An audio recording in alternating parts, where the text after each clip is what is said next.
This episode is about slavery. Slavery is the morally abhorrent practice when people are treated as property by law and deprived of most of the rights that individuals hold as free people, and in particular when they're forced to work in barbaric conditions for no remuneration. That is Steve Redding. Steve is an economics professor at Princeton University. He's a trade economist who works with teams on important questions from economic history. On this week's show, Steve and I are going to talk about some brand new research involving the slave trade during Britain's Industrial Revolution.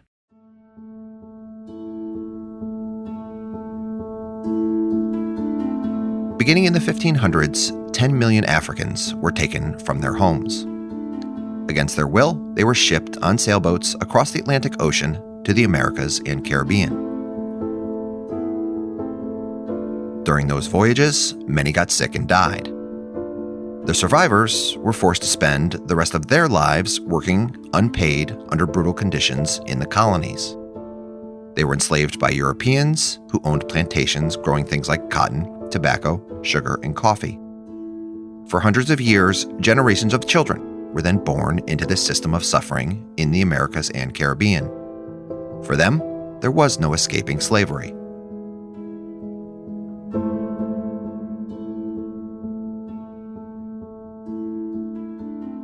Even though this form of slavery was legally abolished more than 150 years ago, its economic, political, and sociological effects persist today. This episode examines Britain in one especially horrific part of that story: Britain's role in the slave trade, how much the British economy profited from holding slaves, and why identifying those in Britain who benefited from this form of exploitation is needed to fully confront the lasting effects of slavery. Well, there's a lot of evidence that slavery had a negative effect on economic development and society in Africa, but we have much less evidence on its effects on economic development in enslaving countries such as Britain. Therefore, part of our motive is to understand that economic impact and add to this existing debate. More broadly, much of the case for reparations is based on its inhumane and barbaric conditions. But part of that debate about reparations is understanding the extent to which some countries, in particular enslaving countries, benefited from this horrendous practice. And one of our key contributions is to be able to try to quantify just how big those benefits were, both for local industrial development in Britain and then also for the British economy as a whole. You are listening to an episode of Trade Talks, a podcast about the economics of trade and policy. I'm your host, Chad Bown, the Reginald Jones Senior Fellow at the Peterson Institute for International Economics in Washington. Hi, Steve. Hi, Chad. Thanks for having me. Slavery dates back at least to ancient times, including to the Roman Empire. The transatlantic slave trade that involves European countries, their colonies, and Africa began in the 1500s. Well, the Portuguese were the first Europeans to buy slaves from the west coast of Africa and transport them across the Atlantic in 1526. Britain's involvement in the slave trade starts in the 1560s with voyages of John Hawkins and Francis Drake, but it really starts to expand in the 1640s onwards, following Britain's acquisition of its first American colonies at Jamestown in 1607 and Barbados in 1625. One of the key forces that led to European involvement in the slave trade was the decimation of indigenous populations in the Americas through disease, in particular smallpox, influenza, and a number of different diseases, which meant that there was a scarcity of local labor. What is triangular trade when it comes to slavery during this period? So the triangular trade, think of the three legs of a triangle. The first leg runs from Britain to the West African coast. The second leg runs from the West African coast to the Americas, in particular to the Caribbean. And then the third leg of the triangle runs back from the Caribbean and the Americas to Britain. On the first leg of the triangle, British manufacturing goods were exported to the West African coast, where they were exchanged for slaves from West African traders. And then those slaves were carried across the middle leg, which was referred to as the Middle Passage, in barbaric conditions on slave ships with high rates of mortality and disease, to the Caribbean, where they were then sold and exchanged for products produced on plantations, in particular sugar, coffee, tobacco, cotton, which was then transported back from the Americas to Britain. And then the ship or another ship would go around the legs of the triangle again. Who owned the ships involved in this triangular trade, and why is that an important part of this story? Well, the ships were owned by Europeans, and in particular, British-owned ships are the focus of our analysis. In total, around 10 million Africans were transported across the Atlantic. Over the course of our period, 6 million were transported up to 1807, and Britain carried around one-third of those 6 million slaves across the Atlantic. The fact the ships were owned by Europeans was important because they accumulated great wealth through the slave trade, and many of them used that wealth to transition into slaveholding, into owning plantations in the Caribbean and holding slaves there.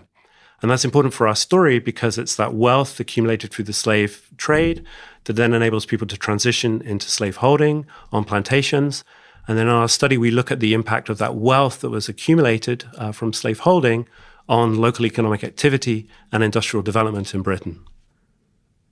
If we turn to the latter part of this period where Britain is really heavily involved in the slave trade, so this is the late 1700s, early 1800s, what else is happening at the time in Europe and in Britain especially?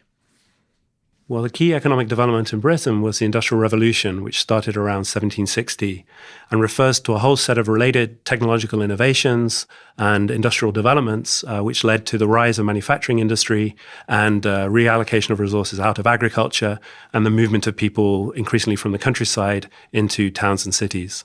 So the key innovations were the development of what's called the spinning jenny in the textiles industry, which made it more efficient to spin cotton and led to a movement of people from spinning cotton in their homes into large-scale factories.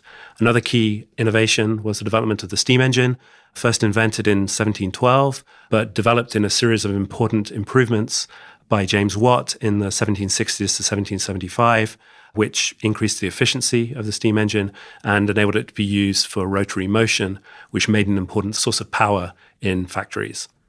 And so this kind of large-scale economic development and transformation of industry literally transformed the face of Britain and motivated writers such as Charles Dickens to think about the primitive conditions in cities at this time, and also economists such as Adam Smith and David Ricardo thinking about the changes in the world around them and the role of economics and international trade in understanding those developments.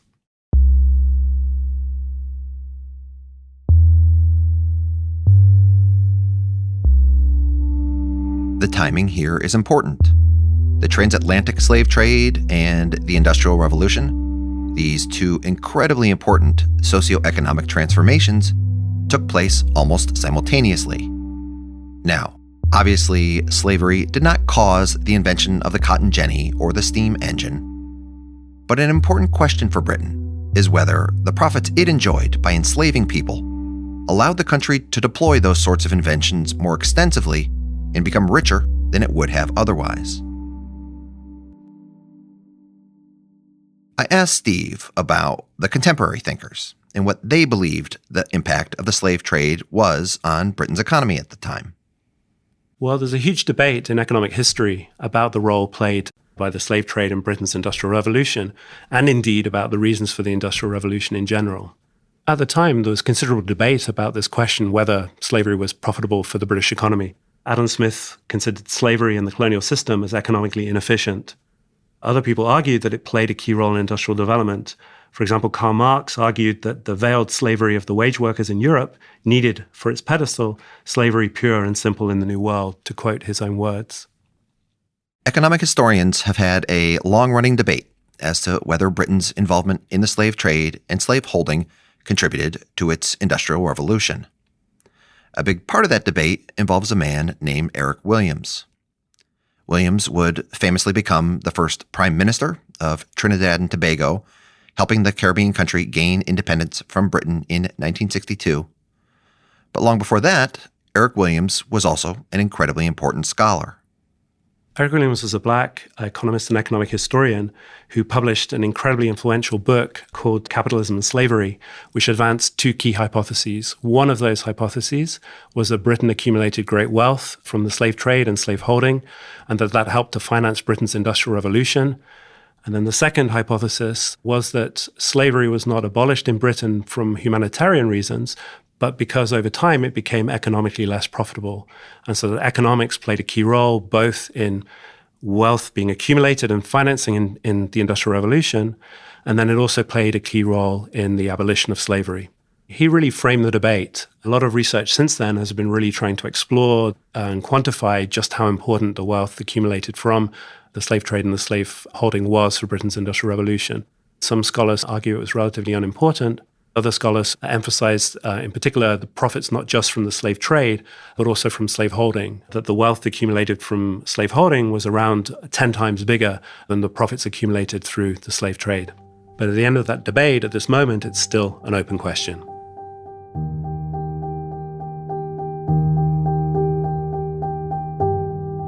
By the early 1800s, in Britain, the tide against the slave trade was slowly starting to turn.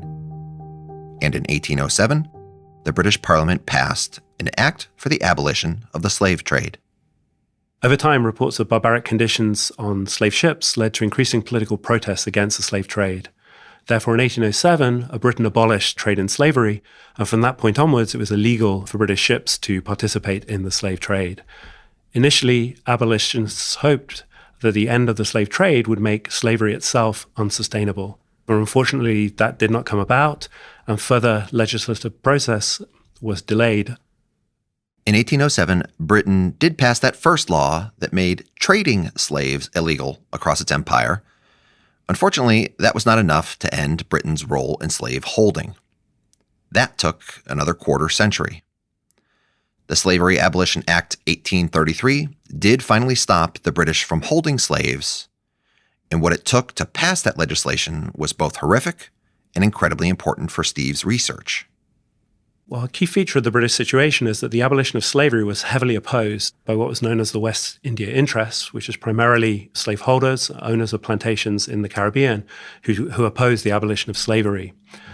As part of the political economy process to try to get the Abolition of Slavery Act through Parliament, the British government agreed to pay slaveholders compensation for their economic losses as a result of the abolition of slavery. And this is a particularly horrendous feature of the British historical context, where instead of the enslaved being compensated, it was actually the enslavers who were compensated by the British government.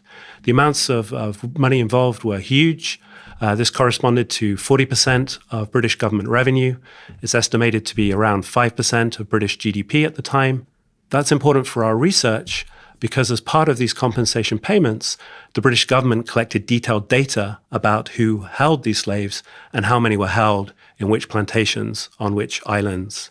And in particular, a slavery compensation committee was set up. Slaveholders had to apply to that committee specifying how many slaves they held and the plantations on which they held them. And so the government collected very detailed information about the people who held those slaves, their addresses, the number of people involved, and recorded the total amount of compensation paid to each person. We used that detailed information to locate slaveholders at different places within Britain, and hence track where the wealth was held in different locations within Britain. Again, this 1833 Abolition Act was so awful. Instead of compensating the people who had been enslaved, the act paid huge sums to those in Britain who had been holding and exploiting and benefiting from the slaves. The only good news was that the act also created a long and detailed paper trail. And that paper trail would be pieced together as clues by an incredible group of historians. We're very fortunate because historians at University College London spent around a decade compiling these data into the Legacies of British Slavery database. They started with the records of the Compensation Committee, but then they augmented those records by tracing the involvement, the participation in slavery throughout the British economy. So in particular, for example, they've followed genealogical histories back in time. They've connected which slaveholders were also members of Parliament, which slaveholders were members of the aristocracy. And one of the really interesting findings from their work and in the data is just how prevalent slaveholding was within the British economy. Not only individuals who held very large estates with many enslaved people, but also individuals, widows who inherited enslaved people and might often only have one or two enslaved people that they claimed, but that they received income from.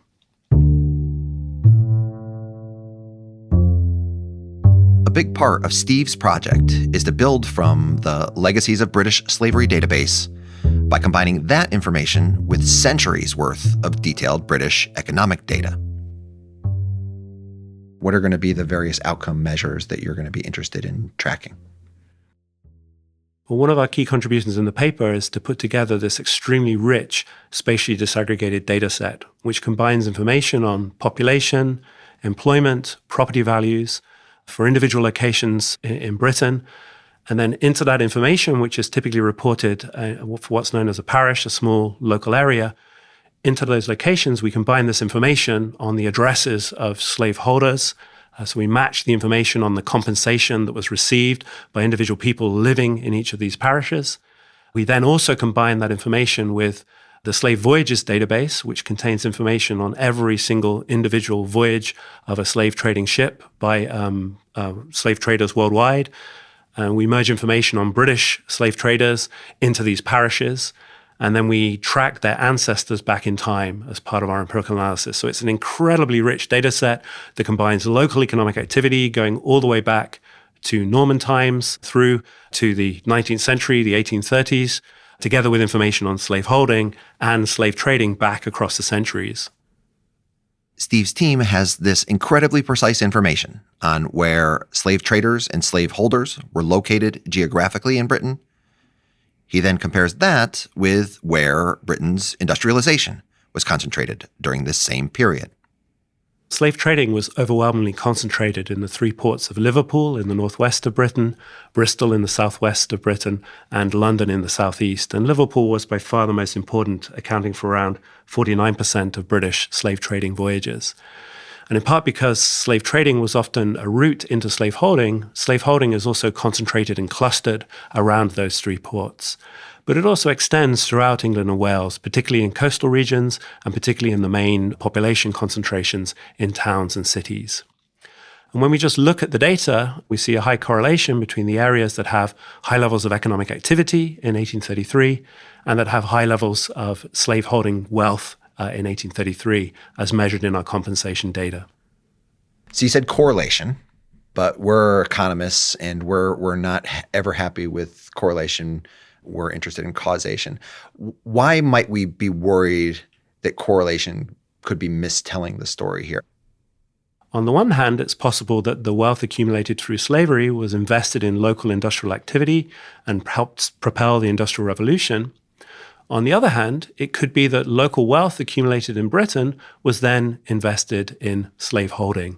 So in other words, causality could either run from slaveholding to local industrial activity, or it could run in the other direction from wealth from local industrial activity into slaveholding. Causation is important because Steve really wants to know how much of Britain's Industrial Revolution, how much of its economic transformation, how much of its economic growth, how much of it getting rich was being driven by the slave trade and slave holding, and not other important changes taking place in Britain at the same time. You've convinced me. Establishing causality is important. So how are you going to do that here? Many families started off as slave traders and then transitioned into slaveholding. So we're going to use the idea that while they were slave traders, in the age of sail, the primary determinant of how long voyages would take across the Atlantic was wind conditions. Given the barbaric conditions on slave ships, when voyages took much longer than was expected because of bad wind conditions, water would rapidly begin to run out and infectious diseases would begin to spread, which would lead to high levels of mortality among the enslaved. While many voyages experienced mortality rates of 5 to 10%, some saw rates of 20% or more. So the idea is some slave traders were lucky in the sense that they faced favorable wind conditions and their passage across the Atlantic was quick, and that meant that fewer enslaved people on the ship perished, and that meant that they received more wealth from that slave trading voyage. In contrast, some other slave traders were unlucky in the sense that they faced unfavorable wind conditions. The voyage across the Atlantic took much longer, and therefore many more enslaved people died, which reduced the wealth that they accumulated from that slave trading voyage. The key idea is that those wind conditions are completely unrelated to local economic activity in Britain or to the entrepreneurial ability of the individual slave trader. Those wind conditions are completely beyond their control. So that's your setup. What do you find? We find that in locations with more wealth from slaveholding for weather-related reasons, there's higher manufacturing employment, lower agricultural employment, more cotton mills, more steam engines, higher property values, and higher population density. These are all key measures of industrial development.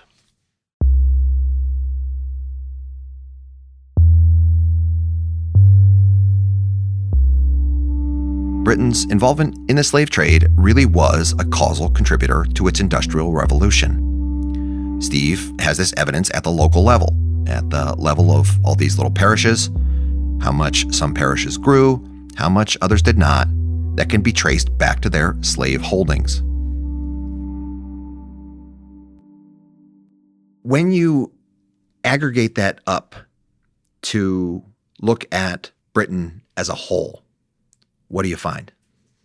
We find that the wealth accumulated from slaveholding increased Britain's national income by around 3.5% each year. That's large relative to rates of economic growth at the time. For example, that corresponds to more than a decade of growth in income per capita at the time. How about when you look at different regions? We find that the wealth accumulated from slaveholding played an important role in shaping the geography of industrial activity in Britain. In particular, the areas that had the most slaveholding wealth, so think of the areas around Liverpool, London, and Bristol, experienced increases in total income of around 40%, increases in the income of capital owners of factories and buildings of more than 100%, and a reduction in the income of landowners of around 7%. Within Britain, slavery also had important distributional consequences. Again, the slaves were located far away in the colonies and not in England or Wales. But beyond the slaveholders themselves, some British individuals benefited indirectly from the system of slaveholding. We find large-scale distributional consequences. Capital owners were the main beneficiaries. That is, people who own machinery and buildings employed in manufacturing and industrial activity. We find at the aggregate level there's an 11% increase each year in the income of capital owners. And that's not only slaveholders, but that's all owners of capital, of machines and factories. In contrast, the main losers were the owners of land, who experienced a small reduction in their income of around 1% each year as economic activity was reallocated away from agriculture towards manufacturing and industry.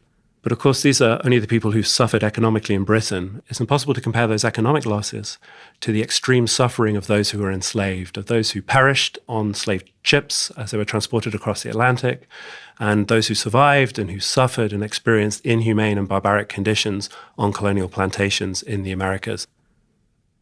So we have this linkage between slave trading and slave holding and this industrial development in Britain during this time period. What do you think is the main channel through which that was able to arise? Key feature of economic activity at this time is that financial markets were not very highly developed. Therefore, this wealth accumulated from slaveholding could be invested in buildings and machines, and that manufacturing was the main industry in which those buildings and machines were used. So greater wealth accumulated from slaveholding led to more investment in buildings and factories and a larger expansion in industry and manufacturing.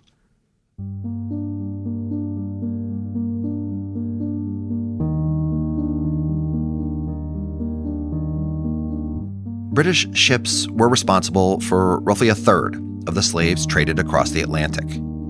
But there were at least 4 million Africans that other countries shipped as slaves to the Americas and Caribbean during the same period.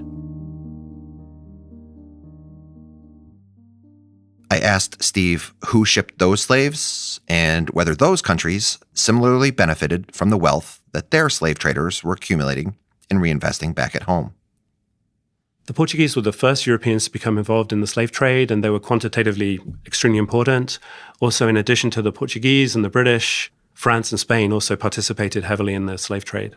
Of course, our findings focus on slaveholding in Britain, but I think they have important implications for other countries involved in the slave trade and slaveholding. In particular, the wealth that was accumulated from slaveholding could affect local economic activity in those countries as well. One of the challenges is that we only have this really detailed disaggregated data on wealth obtained through slaveholding for Britain as a result of the feature of the Abolition of Slavery Act.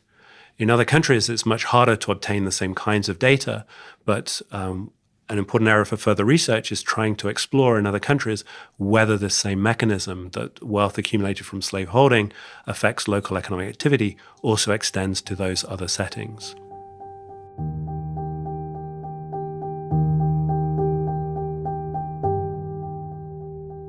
You've convinced us that Britain's involvement in the slave trade and slave holding helped further advance its industrial revolution and its economic growth. Stepping back from all this, what do you think are the primary implications of these results? I think it's important for Britain and other European countries, such as Portugal, Spain, and France, that participated in the slave trade and slaveholding, to acknowledge the wealth that was accumulated from this barbaric and horrific practice. I think our findings are also relevant for the debate about reparations. Much of that debate is about the suffering that was experienced from those who were enslaved and those who perished as a result of the slave trade and slaveholding. But as part of that debate, it's important to understand how much enslaving countries benefited from this horrific and inhumane practice. Steve, thank you very much. Thanks, Chad, for having me.